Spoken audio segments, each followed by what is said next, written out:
typical maths lesson is year 1 is very fun and active. We want to take maths off the page and make sure children are completing practical activities. By allowing children to have practical activities this way, encourages engagement in their lessons, makes sure they're having fun in their maths lesson, but also helps them to understand the concepts better. Consolidation in my classroom is all about repetition. So this is repeating knowledge, repeating skills as many times and in as many different contexts as possible. The more contexts that students see their learning in, the more likely they're going to be to remember their skills and the knowledge that they've been acquiring throughout their learning. So I implement the talk to writing strategy, which is from the UK. So how a typical lesson would go is we do a big hook as a class.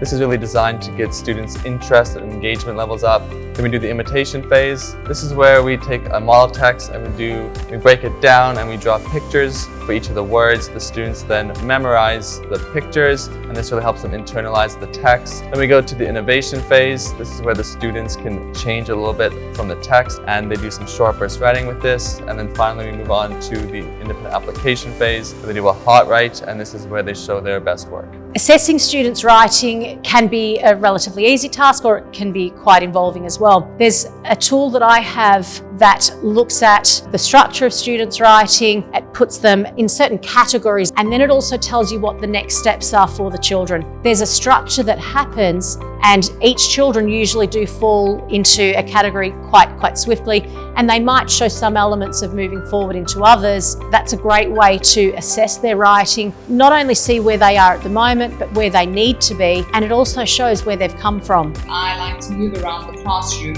If I see someone is struggling, we'll go and sit together and we will work it out on a whiteboard. Perhaps sometimes there's 2 or 3 children who are struggling, and then we come together as a group and we work through what obstacles they're facing. So first I will do a screener, just a baseline screener, just to see where each student is at within each component and each subject. And then I will take that screener to look at their gaps and their strengths and their weaknesses, and I will build in supports. And they're able to use those supports throughout. So different ways that I differentiate are through scaffolding. I talk about this release of control as well. Some students, they'll need it for a lot longer, and other students, they'll be able to release away from my control a bit sooner.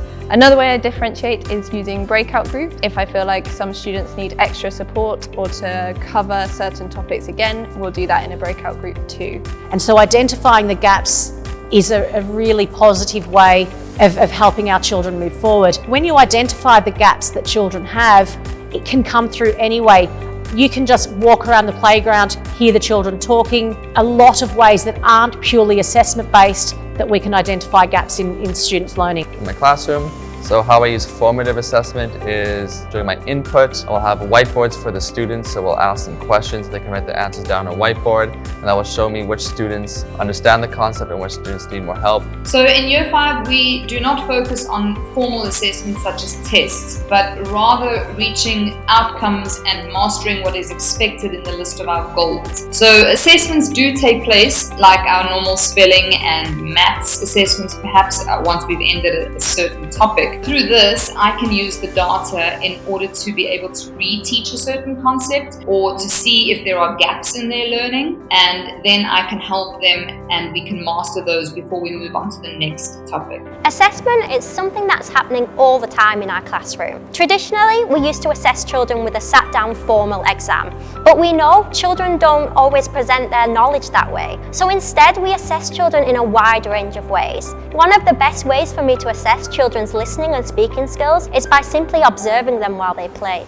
Assessment is a really important tool, and it does drive teachers with their planning, and it's an assessment that gets carried over throughout the year. So it tracks progress, it also identifies gaps, and it provides feedback to our school community about how our children are progressing. So we do a lot of cross-curricular learning at this school, and we use Curriculum Maestro to support us with this. It's a great tool as we will have a broad topic and we will learn English, maths, science, history, geography, all under that topic. This is much more engaging for the students as they're more involved in their learning and they become experts in a specific topic while still hitting the curriculum outcomes. The way that I cross-curricular connect is I will look at a component such as we've been learning about Rome and technology, and so we'll look at it from a reading perspective, and then we'll do a writing prompt. So this allows, when you hit cross-curricular learning, you're allowing your child to learn holistically, and that's just so important because it creates a well-rounded student. Linking subjects across the curriculum is incredibly important because in daily life to solve problems, we use a wide range of skills and knowledge. So in order for children to solve problems in everyday life, they need to be able to link skills together. And that's why it's so important to link subjects across the curriculum.